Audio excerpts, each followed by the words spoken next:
디젤 메이아라고 하는 카페에 올라온 고민 상담의 글이 있어서 제가 잠시 좀 소개하겠습니다. 대화할 때마다 본인은 신앙생활을 하는 사람이라고 말하는 상사가 있어요. 맨날 대화 끝마다 나는 신앙생활 하기 때문에 이 말을 진짜 하려도 수십 번 하는데 이 사람의 심리가 궁금해요. 무슨 의도로 하는 건가요? 본인은 너랑 다르게 도덕적이다. 아주 듣기 싫어 죽겠어요. 이런 글을 올렸어요. 신앙생활에 대한 이 사전적인 의미는 신의 존재를 인정하고 믿고 섬기며 의지하는 것이다. 이렇게 기록되어져 있습니다. 오늘 본문 말씀을 보면은 아브라함과 사레는 믿음의 조상이라고 이렇게 부르지요. 이 말의 뜻은 믿음의 조상이란 믿음의 교과서와 같은 분이다. 그렇게 이제 우리가 이해할 수 있습니다. 우리가 보고 듣고 배우고 본받아야 할 아주 믿음의 본이 되는 사람. 근데 어떠세요? 오늘 본문 말씀을 읽어보니까 전혀 본받을 만한 믿음의 본이 되지 못하지요.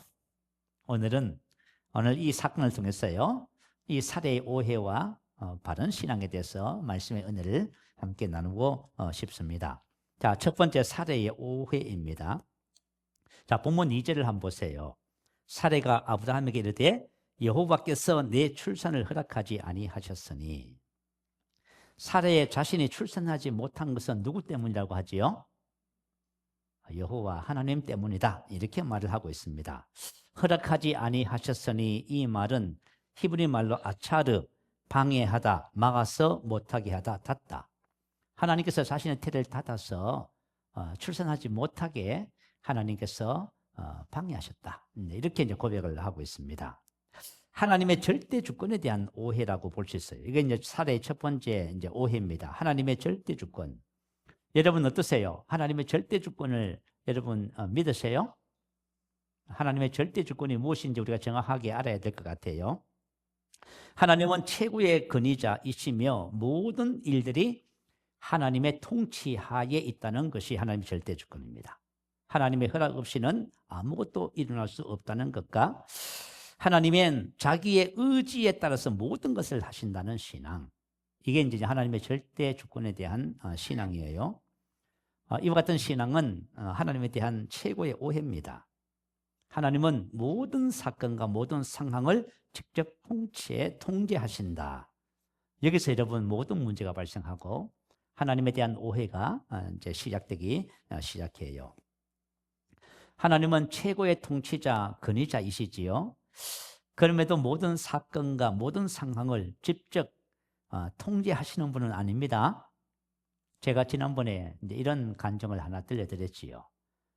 의정상거리 쪽에 늘 전도를 하러 다녔어요. 가면은 한식집, 조그만한 식당이 있는데요. 그 이제 남자분 사장님을 이제 전도를 했어요. 전도했지만은 요즘 남자분들이 잘 안 듣잖아요. 근데 이제 홀에서 이제 서빙을 하는 아주머니가 계셨어요. 그래서 저도 그분에게 식사를 하면서 복음을 전해보지만 그분은 관심이 없더라고요. 그래서 제가 어느 날 물어봤어요. 아주머니, 그래도 말씀을 전하면 싫다 좋다 이제 이게 포인을 하는데 어찌 아주머니는 아무 반응이 없으세요? 하고 물어봤어요. 그랬더니 이분이 하시는 말씀이 뭐냐 하면은 옛날에 자기가 사는 동네에 천주교 다니는 부부가 있었대요. 근데 이제 어린 아들 2살 먹은 아들이 있었는데요. 얘가 사고로 그만 2살인데 죽었습니다. 그래서 이제 성당의 신부님이 오셔서 뭐라고 이제 말씀을 하셨냐 하면은 하나님께서 이 아이를 너무 이뻐하시고 사랑하셔서 데려가셨습니다. 이렇게 말을 했어요. 이걸 가지고 우리는 하나님의 절대 주권이라 이렇게 표현을 해요. 자, 그러면은 그 말을 들은 그 아버지는 어땠을까요? 그때부터 하나님을 원망하기 시작했어요. 하나님을 원망하면서요, 술을 드시기 시작하고 알코올 중독이 되고 폐인이 되고. 그 모습을 보면서 이 아주머니가 무슨 생각을 해요? 하나님 믿으면 큰일 나는구나. 그래서 이제 누구든지 나에게 와서 예수를 얘기하면은 내가 그죠? 말을 섞지 말아야지. 그렇게 생각했다는 것입니다. 하나님의 절대 주권에 대한 잘못된 표현들이 이렇게 문제를 일으키게 되는 것입니다. 많은 사람들이 이와 같은 신앙관을 가지고 있어요. 자, 어떤 사람이 강물에 빠졌습니다.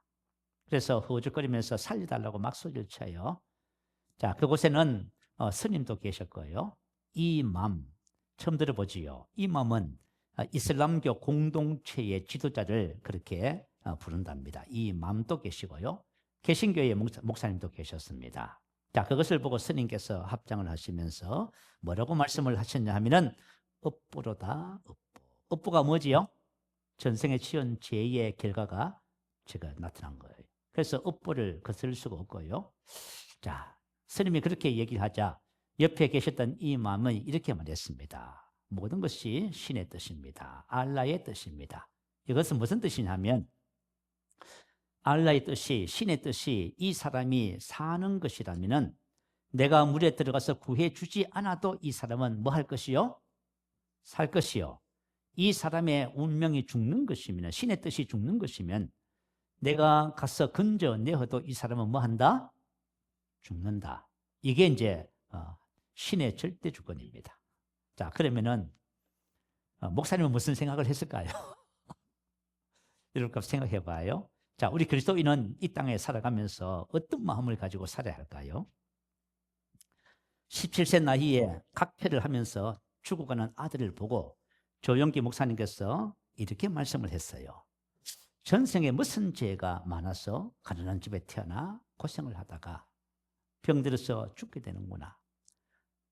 다음에 너가 환생해서 죽어서 환생하거든 부잣집에 태어나거라. 이것은 이제 불교적인 관점에서 하는 말이지요.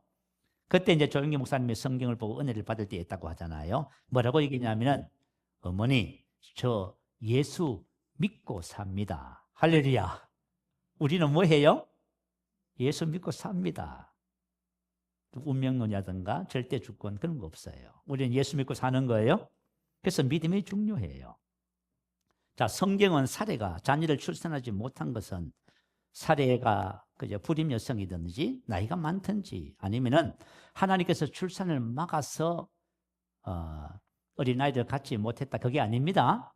그 이유가 뭘까요? 자, 히브리서 11장 11절 한번 올려주세요. 우리 한번 읽어볼까요? 자, 시작.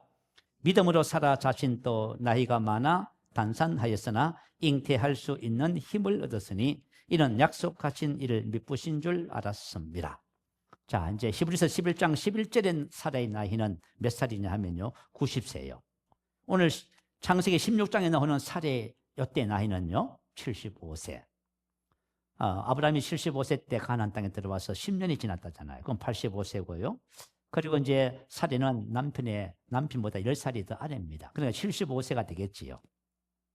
자, 히브리서 11장 11절은 나이가 늙어 단산하였으나 내 말은 임신 못하는 그렇겠지요. 남편은 100세가 되고 사례는 90세가 되었으니 당연히 더 이상 이제는 희망이 없겠지요. 자, 그럼에도 불구하고 나이와 상관없이 뭐 했다고요? 잉태할 수 있는 힘을 얻었지요. 아브라함과 사례는 늙어서 아이를 생산할 능력이 전혀 없었습니다. 그렇지만은 잉태한 힘을 얻었어요. 그러면 뭐예요? 나이 탓도 아니지요. 하나님 탓도 아니네요. 그럼 뭐가 문제지요? 믿음. 아시겠지요? 여러분, 이 믿음의 문제, 믿음의 문제. 그죠?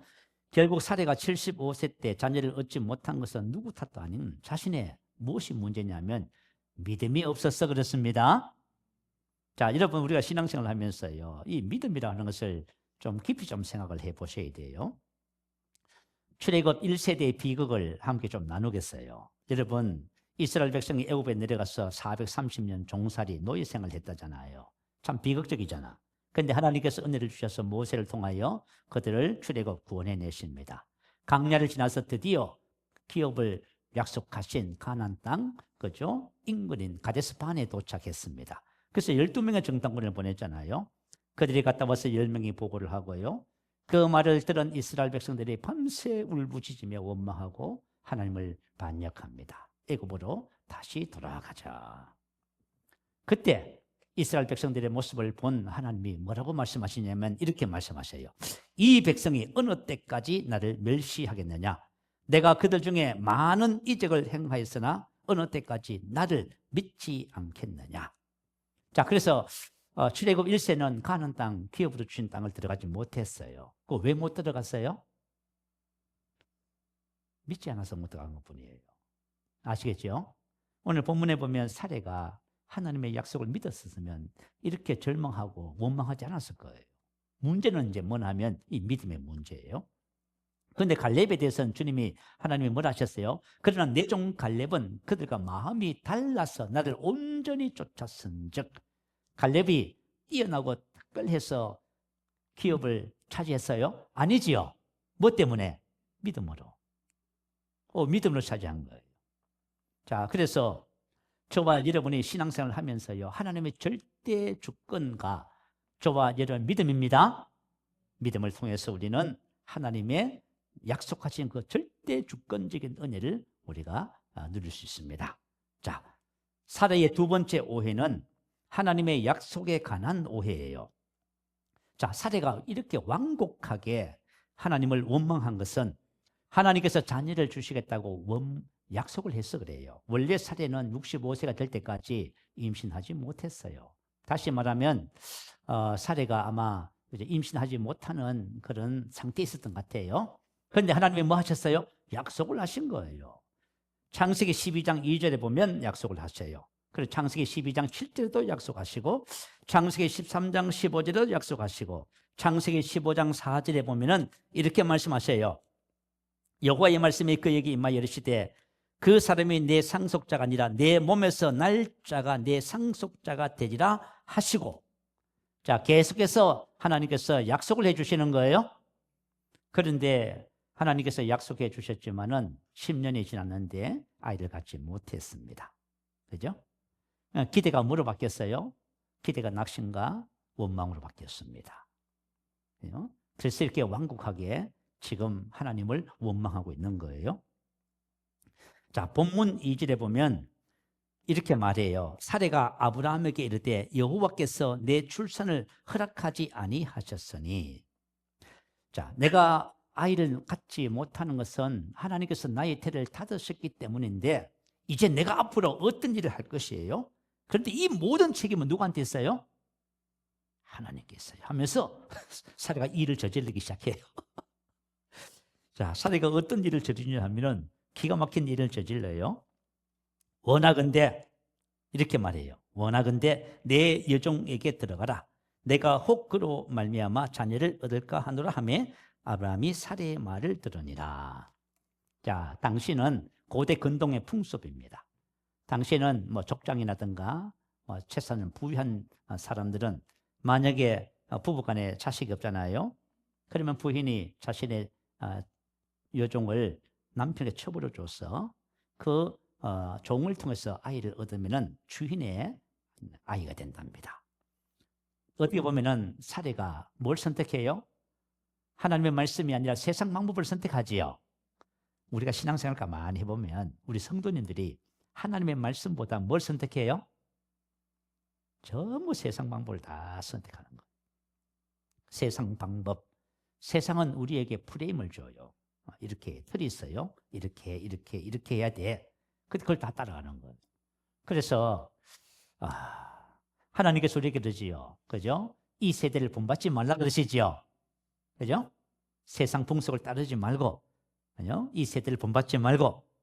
그런데 고대 근동의 건습에 따라서 사례가 이제 드디어 자녀를 얻기를 갈망하는 모습을 우리가 볼 수 있습니다. 이 원하건대는 뭐냐면 제발 바라건대 청건대 간청과 근고입니다. 자, 이렇게 이제 사례가 이제 이야기를 하면 남편이 이제 어떻게 반응을 해야 될까요? 이렇게 반응합니다. 그죠? 아브라함이 사례의 말을 들으니라. 동의하다, 만족하다. 아내 말을 들었습니다. 자, 이제 이 사건을 보면 누가 생각이 나냐면 아담과 하와가 생각나지요. 하와가 유혹을 받아서 선악과를 따먹었습니다. 그리고 자기와 함께 아담이 그때 어디 있었어요? 함께 있었어요. 옆에 있었어요. 옆에 있는 아담에게도 주매 그도 어떻게 했어요? 선악과를 먹었지요. 그런데 하나님께서 선악과를 먹으면 어떻게 된다 했어요? 반드시 죽으면 되잖아요. 근데 저와 여러분이잖아요. 신앙생활 하면서요. 하나님이 뭐라고 말씀을 했는데도 완전 무시해버려요. 무시하고 하는 거야. 그래 놓고 울고불고 야단을 하는 거예요. 그러니까 우리가 지금 이렇게, 그죠? 이게 이 성경을 보면은 어떻게 보면 우리 믿음의 조상들도 우리와 비슷한 신앙생활을 한 것 같아. 그죠? 이런 이제 일들이 벌어진 거예요. 그죠? 자, 그러면은 왜, 그죠? 이런, 그죠? 행동들을 할까요? 그것은 이유가 있어서 그래요. 그것은 하나님의 약속, 말씀에 대한 이해가 부족해서 그래요. 자, 하나님의 말씀에 대해서 좀 우리 한번 생각해 볼게요. 자, 하나님의 말씀. 자, 유대 사상은 하나님의 말씀에 대해서 언어적 개념이 아니다. 다시 우리는 이제 글자, 언어, 그런 개념이 아니라 하나님과 똑같이 능력이 있으며 하나님과 동일한 존재다. 이렇게 봐요. 이게 이제 성경적 개념이에요. 하나님의 말씀은 뭐라고요?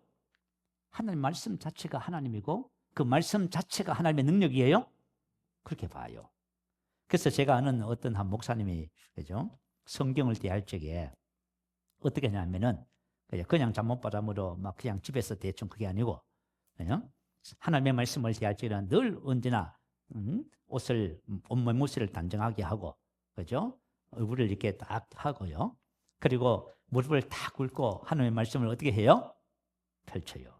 누구를 뵙듯이? 하나님 뵙듯이. 하나님 뵙듯이 이렇게 하는 말씀을 이렇게 보는 거예요. 그죠? 예수님께서 뭐라고 하셨냐 하면은 사람이 나를 사랑하면 내 말을 지키리니. 자, 나와 말씀을 동격으로 보셔서, 그죠? 또 이렇게 또 말씀하셔요. 나를 저버리고 내 말을 믿지 아니하는 자를 심판할 이가 있으니 곧 내가 한 그 말이 마지막 날에 그를 심판하리라.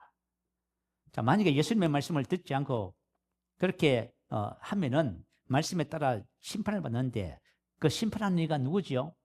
말이. 예수님께서 하신 말씀이 심판한다 그랬어요. 그죠? 그러니까 우리가 말씀을 대할 적에 이 말씀에 의해서 모든 것이 심판돼 결정난다고 그렇게 보셔야 되는 거예요. 그런데 이렇게 보지 않고 어떻게 보냐면 가볍게 봐버려요. 그냥, 그죠? 옆집에 어떤 아주머니가 했던 말 정도로 이렇게 쉽게 말씀을 봐요. 그게 문제가 생기는 거예요. 자, 하나님의 말씀에는 하나님과 똑같은 능력이 있어요. 말씀에는 하나님과 똑같이 능력이 있어요. 자, 로마서 1장 16절 말씀 올려주세요. 자, 우리 같이 한번 읽어볼까요? 내가 복음을 부끄러워하지 아니하노니 이 복음은 모든 믿는 자에게 구원을 주시는 하나님의 능력이 됩니다. 먼저는 유대인에게요, 또한 헬라인에게로다. 자, 이 복음에는 뭐가 있다고 그러지요? 우리에게 구원을 주시는 하나님의 능력인 거예요. 복음이 말하는 그것이 나의 삶의 실제가 되는 하나님의 능력이에요. 그럼 우리가 복음을 대할 적에 어떻게 대해야 돼요? 치료의 말씀은 나의 모든 병을 치료한다. 놀랍잖아요. 그죠? 영생의 말씀은 나를 하나님의 생명으로 살게 한다. 이렇게 봐야 되는 거예요. 이렇게 본다면은 우리의 삶 속에 오늘 하와가 이렇게 하나님을 오해해서 울고불고 야단하지 않겠지요? 그런 거예요, 여러분. 그래서 이 복음, 근데 하나님께서 아브라함에게 하셨던 모든 약속 있잖아요. 그걸 복음이라고 말해요. 갈라디아서 3장 8절에 보면요, 먼저 아브라함에게 복음을 전하되 모든 이방이 너로 말미암아 복을 받으리라 하였느니라. 자, 하나님께서 아브라함에게 하셨던 모든 말씀은 다 뭐라고요? 복음이에요. 기쁜 소식. 그리스도 안에서 우리에게 주시는 모든 말씀이지요, 전부 복음이야. 그거는 나를 기쁨으로 뛰게 만드는 것들이야. 아시겠죠? 지금 저와 여러분이 낙심하고 절망하고 좌절할 이유가 없다니까요. 복음을 가지고 있는데, 복음? 그죠? 그러니까 자녀를 주겠다는 거 복음인 거예요. 그죠? 바로 이 하나님의 복음이 하나님의 능력입니다. 복음을 받았다는 것은 실제를 받은 거예요. 여러분, 이거 참 중요한 부분 같아. 자, 우리가 신약 성경에 보면은 하나님께서 우리에게 주신 은혜들을, 그죠? 나열을 하면서 항상 뭐라고 해요? 부정과거형을 써요. 이것은 뭐냐면, 그죠? 실현된 실제를 말해요. 다시 말하면 하나님께서 나에게 영생을 주셨다는 것은 이미 나에게 뭐예요? 실현된 거야. 이미 영생을 가지고 있어. 나는 무슨 사람이에요? 사랑의 사람이야. 뭐밖에 할 줄 몰라요? 사랑밖에 할 줄 몰라요. 할렐루야.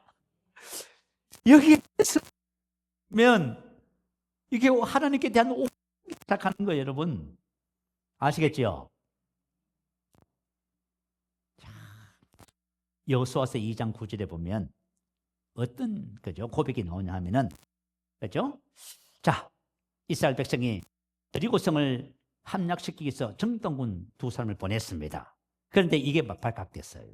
그래서 이제 여리고성에서 이 정탐꾼을 수색하고 추격합니다. 그런데 기생 라합이 이 두 정탐꾼을 자기 집의 지붕에 숨겨줘요. 이게 발각되면은 이제 기생 라합과 그의 일가족은 전부 당하는 상황이에요. 숨겼어요. 그리고 나서 이제 정탐꾼, 추격꾼들이 가고 난 다음에 기생 라합이 지붕에 올라가서 두 정탐꾼에게 이렇게 말해요. 말하되 여호와께서 이 땅을 너희에게 주신 줄을 아느라. 할렐루야. 주신이란 말은 뭐냐면 칼, 완료형. 그죠? 이거예요. 칼 동사 완료 시제. 완료는 뭐지요? 이미 완료됐다 그 말이에요. 아니 세상에 지금 그 믿지도 않는 이스라엘 백성도 아니고 이방 여인인 이 기생 라합이 정탐꾼들에게 뭐래요? 이 땅을 너희에게 주시노라 이렇게 말을 해버립니다. 자, 그래서 저와 여러분이 하나님의 약속의 말씀은 하나님이시고 그분의 능력이에요. 이미 받은 거예요. 그 기생 라합이 그렇게 얘기하잖아요. 이 땅을 너희에게 주신 줄을 내가 아노라. 자, 우리가 복음을 듣잖아요. 자, 우리가 복음을 들으면 그것을 우리가 이제 양육을 한다, 양육반을 한다 이렇게 표현을 해요. 자, 저와 여러분이 복음을 듣고 양육을 받으면 뭐가 바뀌어야 되지요? 말이 바뀌어야 돼요. 아시겠지요? 근데 저와 여러분 이제 복음을 듣고 양육을 받았는데, 자, 우리가 양육반, 새가족반을 했다고 쳐요. 근데 말이 안 바뀌었어. 그러면 양육이 됐어, 안 됐어요? 안 됐어. 여러분들이 말이 안 바뀌었으면 아직 양육이 안 됐으면 뭘 해야 되지요? 다시 해야 돼요.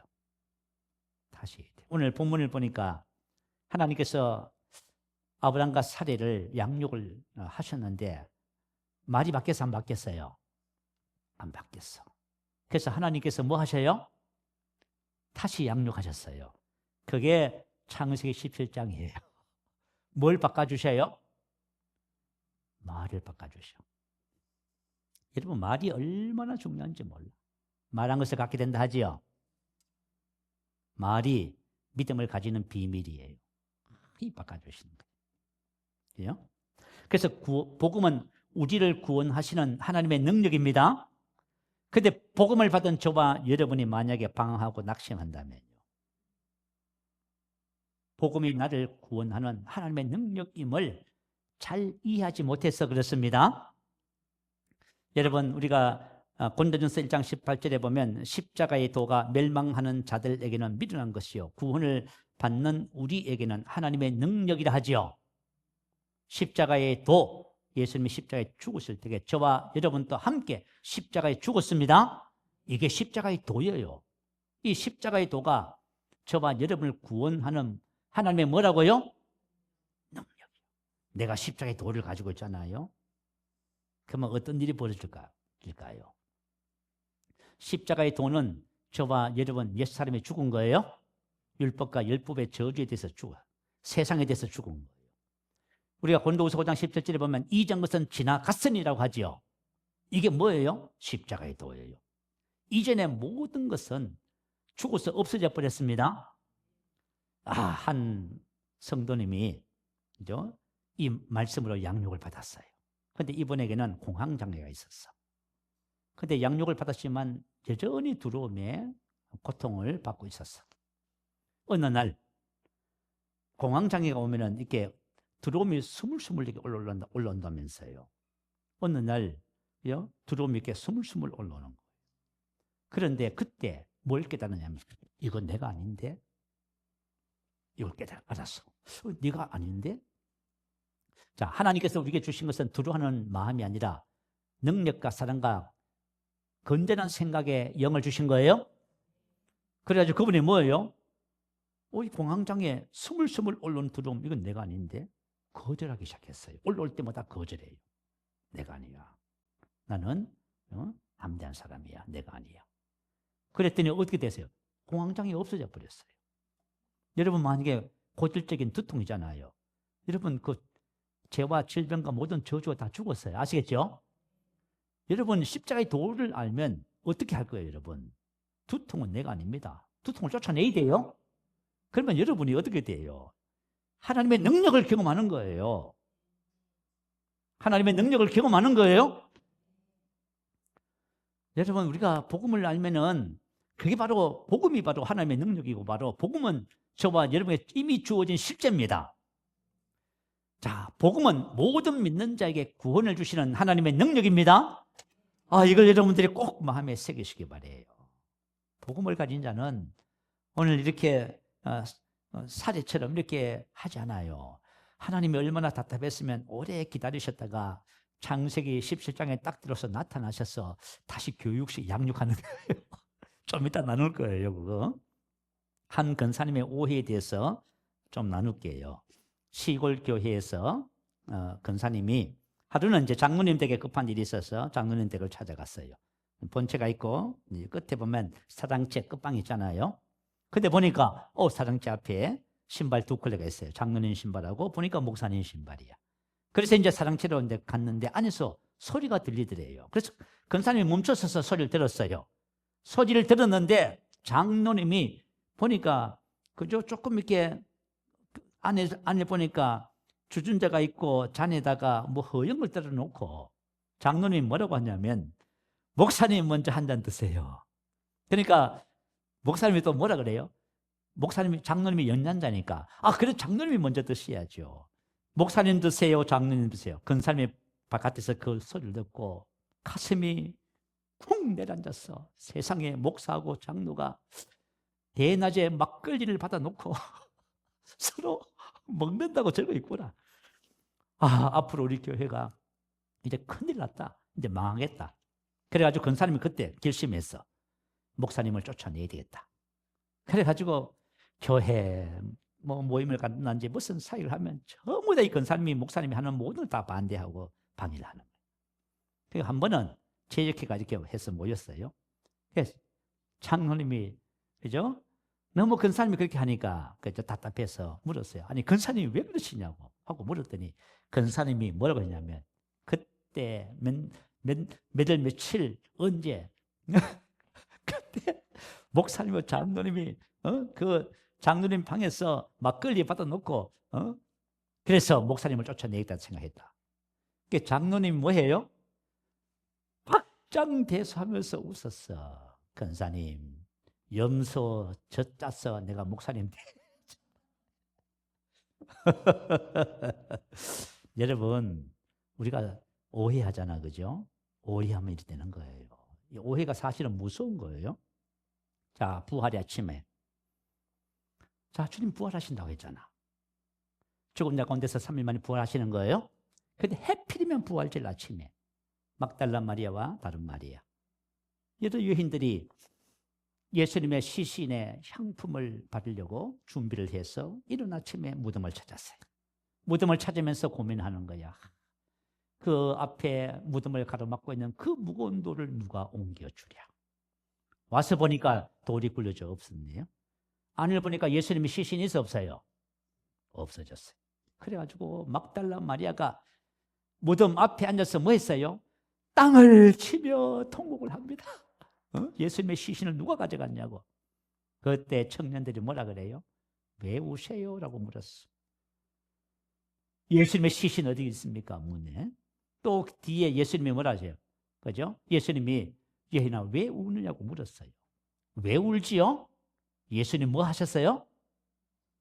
부활했는데. 여러분 주께서 채찍에 맞아 남을 입었잖아. 근데 왜 울어? 왜 울어? 왜 사랑할 수 없다고 말해요? 왜 용서하지 못한다고 말해요? 자, 저와 여러분은 어떤 사람이냐면 사랑의 사람이에요? 아니, 우리 목사님들 이제 우리 코칭하고 그랬잖아, 그죠? 지난주에 한 목사님이 그러시더라고.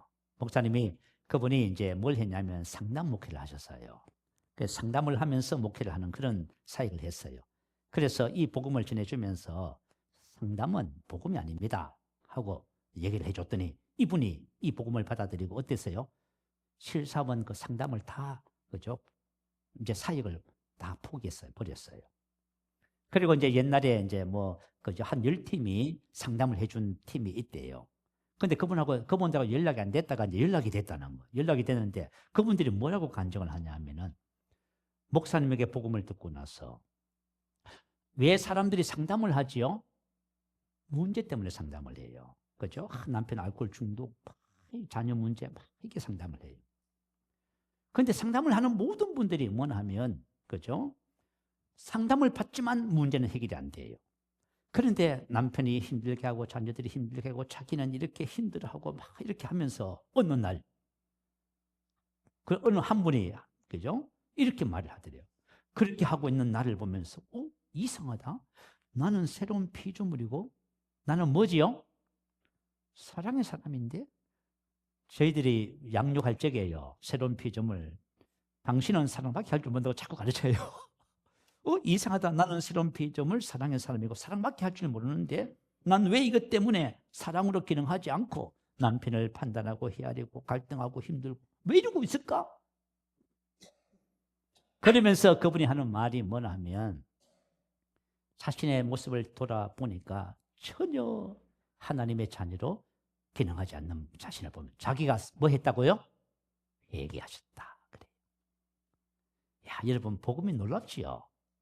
우리가 복음을 알잖아요, 여러분. 그러면 여러분 이렇게 절망하고 이렇게 오해하고 이렇게 하지 않아요. 자, 사라의 세 번째 오해. 본문 4절에서 6절에 보면요. 멸시를 받았대요. 그죠? 멸시를 받아가지고 분노하면서요. 남편에게 막 따졌습니다. 그리고 나서는 하갈을 어떻게 해요? 학대를 해버렸어요. 그랬더니 하갈이 도망을 가버렸습니다. 이 땅에 하나님의 왕국을 세워놨는데 완전 무슨 현상이 나타났어요? 콩가루 집안이 됐어요. 이거 빛과 소금이 되라고 이 가정을 세워놨더니 콩가루 집안이 돼버렸네, 이게. 그래가지고 지금 이게 무슨 얘기냐면 사례는 자신이 멸시를 받아야 하는데 이해할 수가 없었던 거예요. 그죠? 내가 왜 멸시를 받지? 내가 뭐 잘못했다고? 그래서 남편에게 따졌습니다. 자, 본문 5절. 사례가 아브라함에게 이르되 내가 받는 모욕은 당신이 받아야 옳도다. 당신이 받아야 옳도다. 당신 때문이다. 그 뜻이에요. 내가 멸시받는 건 누구 때문이에요? 당신 때문이다. 이렇게 한 거예요. 그죠? 우리가 인생을 살아가면서요. 힘들고 어려우면 누구 탓이에요? 당신 때문이다. 이렇게. 그래요? 사라 자신은 억울하다고 지금 호소하고 있는 거예요. 이걸 보면은 이제 우리가 아담과 하와 사건이 기억나지요. 그죠? 아담이 선악과를 딱 먹고 숨었습니다. 하나님께서 찾아오셔서 뭐라고 하시냐 하면은 하나님께서 물으셨어요. 그 나무 열매를 내가 먹었느냐? 그랬더니 아담이 대답합니다. 하나님이 주셔서 나와 함께 있게 하신 여자 그가 주어서 먹었습니다. 하나님이 주셔서 나와 함께 있게 하신 여자 그가. 아담은 자기에게는 잘못이 없고 누구 잘못이에요? 첫 번째 하나님, 두 번째 여자. 이야, 여러분 기가 막혀요. 이게 인간의 재성이에요. 나도 그렇고 저도 그렇고 여러분도 다 똑같아요. 어떤 일이 딱 발생하자 딱 이렇게 가요. 신기해요. 이게 인간의 재성이라 하는 거예요. 그리고 나서 아브라함의 남편에 따지면서 이 모든 것은 당신 때문이야 하면서 하나님을 소환해요. 당신과 나 사이에 여호와께서 판단하시기를 원하노라. 모든 책임을 남편에게 미루기 위해서 하나님의 이름을 사용하잖아요. 그죠? 사례가 이렇게 나오니 아브라함이 할 말이 있어 없어요? 할 말 없어요. 말했다가는 쫓겨나게 생긴 거예요, 여러분. 그래요. 아무 말 못해요. 그럼 뭐라고 말해요? 당신 마음대로 하시오.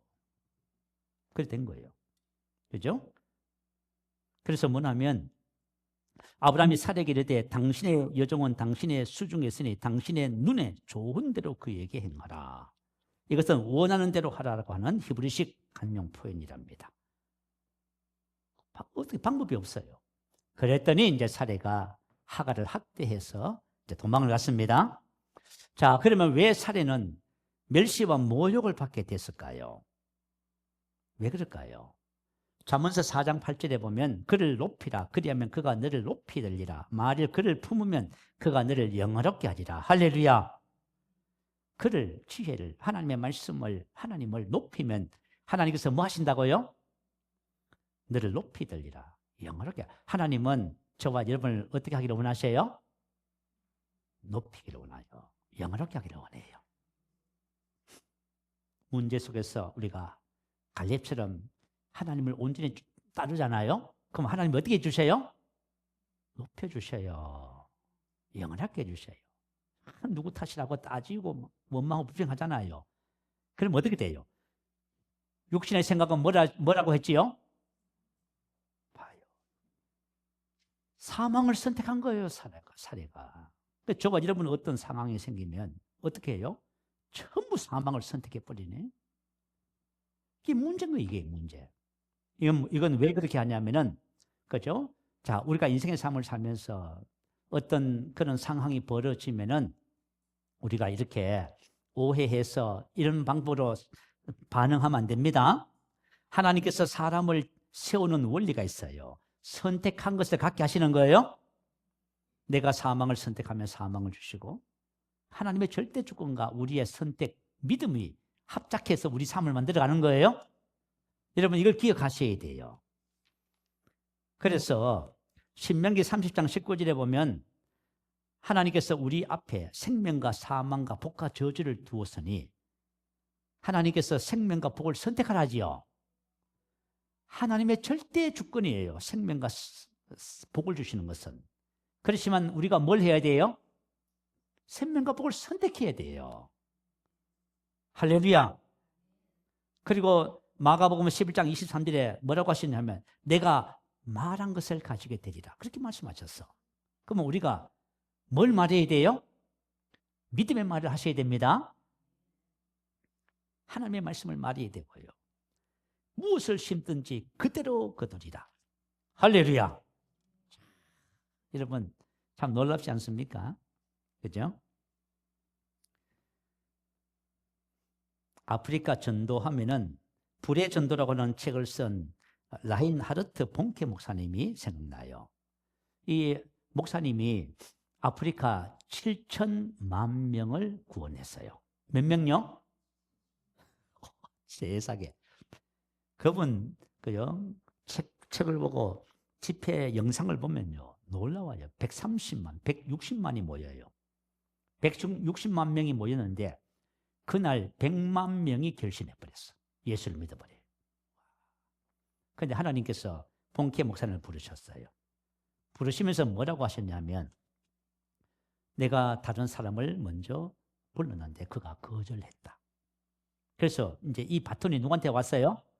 자, 너에게 왔는데 넌 어떻게 할래? 봐요. 하나님 이제 하겠습니다. 처음에는 넓은 하나님의 말씀에 따라서 넓은 장소를 빌려놓고 100명이 왔더래요. 근데 그때부터 하나님이 일하기 시작하는데 기적이 막 일어나는 거예요. 그죠? 그래 160만 명이 모이는. 하나님께서 이렇게 우리에게 하나님의 절대 주권이기 때문에 하나님이 하신다. 그거 아니에요. 아시겠죠? 하나님께서 우리에게 말씀하신 그것을 우리가 선택할 수 있는 자유의지를 주신 것입니다. 이를 기억하셔야 돼요. 그래서 사례가 하갈을 학대하잖아요. 그죠? 이건 참 비극적인 모습이라고 볼 수 있지요. 자, 이제 마지막으로 두 번째, 하나님의 왕국이 역사하는 원리를 우리가 나누고 오늘 기도하십시다. 하나님의 왕국이 역사하는 원리는 하나님의 말씀과 우리의 선택, 믿음을 통해서 역사합니다. 사례가 육신의 일을 선택하잖아요. 그죠? 그럼 육신의 사람이 되는 거예요. 자, 여러분, 하나님의 말씀은 진리라고 하지요. 진리라고 하는 말은 뭐냐면 하나님의 말씀은 반드시 이루어진다 그 말이에요. 하나님의 말씀은 진리입니다. 반드시 이루어져요. 그래서 창세기 17장 1절에 보면 하나님께서 뭐라고 말씀하시냐면, 자, 우리 창세기 17장이 하나님께서 이제 다시 아브라함과 사례를 양육하는 내용이에요.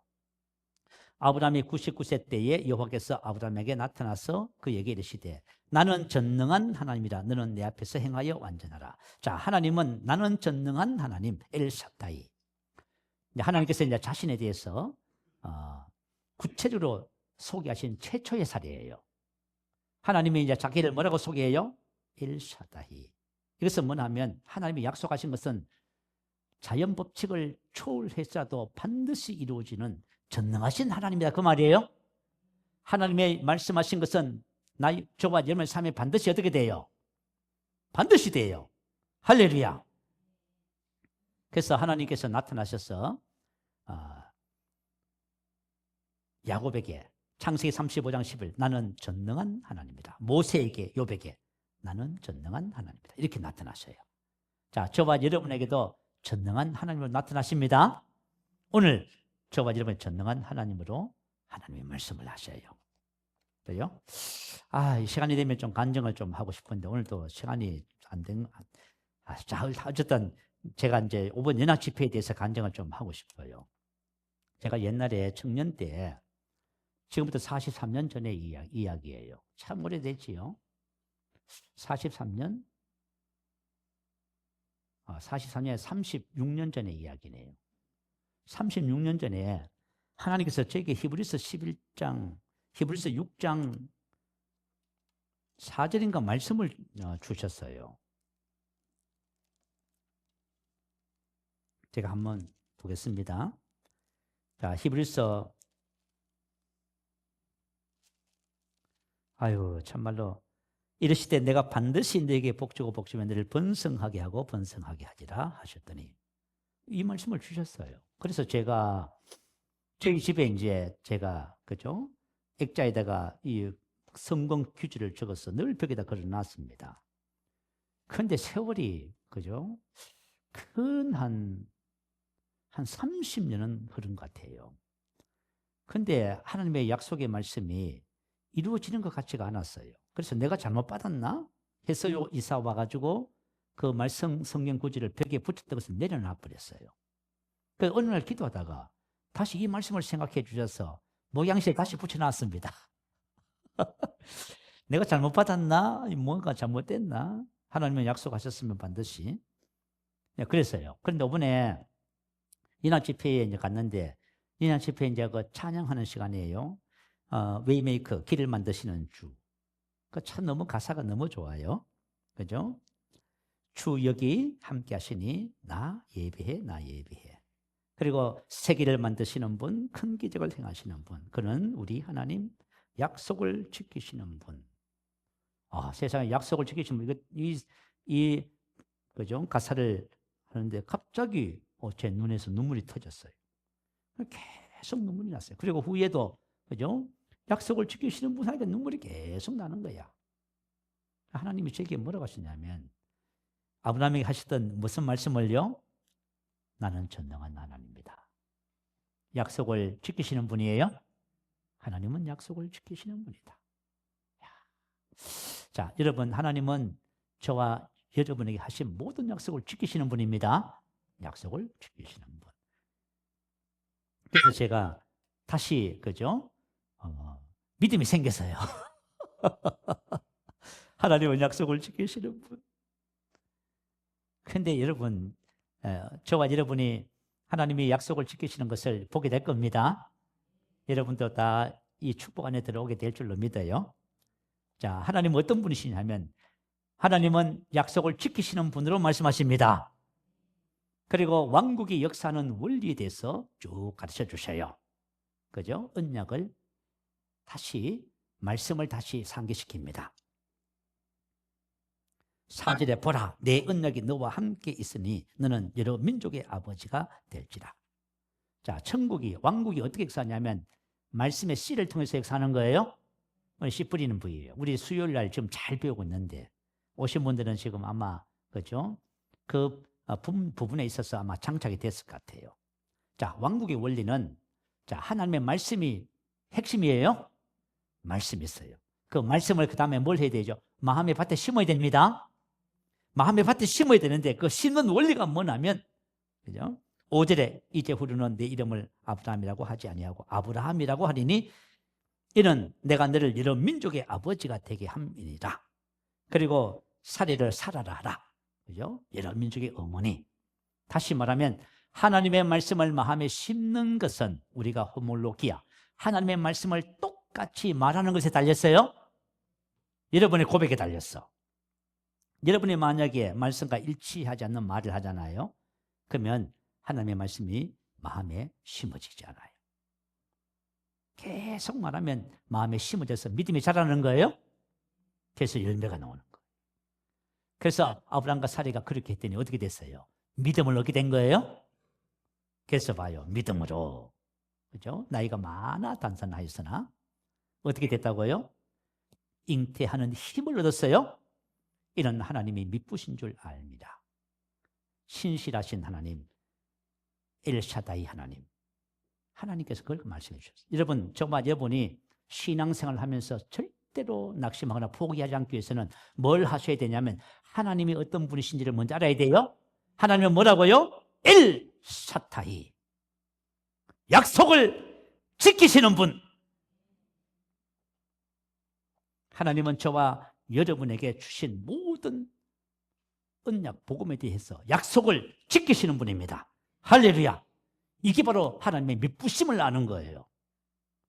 하나님이 어떤 분인가를 알아야 저와 절대 어떤 일이 있어도 내가 하나님의 약속의 말씀을 받았는데 내가 하나님의 말씀을 받았는데 상황은 더 힘들어지고 어려워지고 고통과 괴로움에 다가와요. 그런다 할지라도 하나님의 약속은 반드시 지켜집니다. 그래서 저와 여러분 믿음으로 세워지는 거예요. 여러분들이 삶 속에서 그죠? 낙심하고 좌절하지 마시고 여러분 주어진 약속의 말씀을 여러분 입에다가 두시기 바래요. 말하세요. 누가 뭐라 해도 자꾸 말하세요. 그죠? 그러면 뭐가 생기냐 하면 여러분 마음에 믿음이 생겨요. 믿음이 생기면 여러분이 승리자가 되는 것입니다. 아멘. 그렇게 하셔서 저와 여러분 오늘 아브라함과 사례처럼 이렇게 갈등하지 마시고 갈등하는 이유는 딱 하나입니다. 그것은 진리를 알지 못해서. 아멘. 저와 여러분 진리를 알면은 절대로 갈등하지 않습니다. 자, 우리 오늘 이 말씀을 기도 제목 삼으십시다. 이 말씀을 기도 제목 삼고요. 자, 우리 함께 기도하는 시간 가졌으면 좋겠습니다. 여러분의 삶 속에서 시간 없다, 고백하고 기도할 시간 없다, 뭔 소리를 하세요? 하나님의 말씀을 내 입에 두는 것은 시간하고, 그죠? 그거하고 아무 상관없습니다. 아시겠지요? 하나님의 말씀을 내 입에 두는 것은 저와 여러분 하루 걸어다니면서 생활하면서, 그죠? 환경과 상황과 보고 듣고 느끼는 것을 말하지 않고 계속 하나님의 말씀을 말하는 것입니다. 그러다 보면 여러분 마음속에 믿음이 생기고 그 믿음이 자라서 마침내 열매로 나타나게 되는 것입니다. 신앙생활이라 하는 것은 우리의 삶 자체지 내가 시간을 정해놓고 그죠? 말씀을 고백해야 되고 기도해야 되고 그거 없습니다. 우리는 우리의 일상의 모든 삶이 신앙생활이고 주님과 함께 동행하는 삶입니다. 이 말씀을 여러분들이 마음에 새기시고 여러분의 삶의 그죠? 스타일을 다시 재조정하시고 한 주간 주님 안에서 아브라함과 사라처럼 믿음의 훈련을 통해서 승리자의 위치에서는 저와 여러분 될 줄로 믿습니다. 할렐루야. 우리 한번 크게 부르시고 기도합니다. 할렐루야.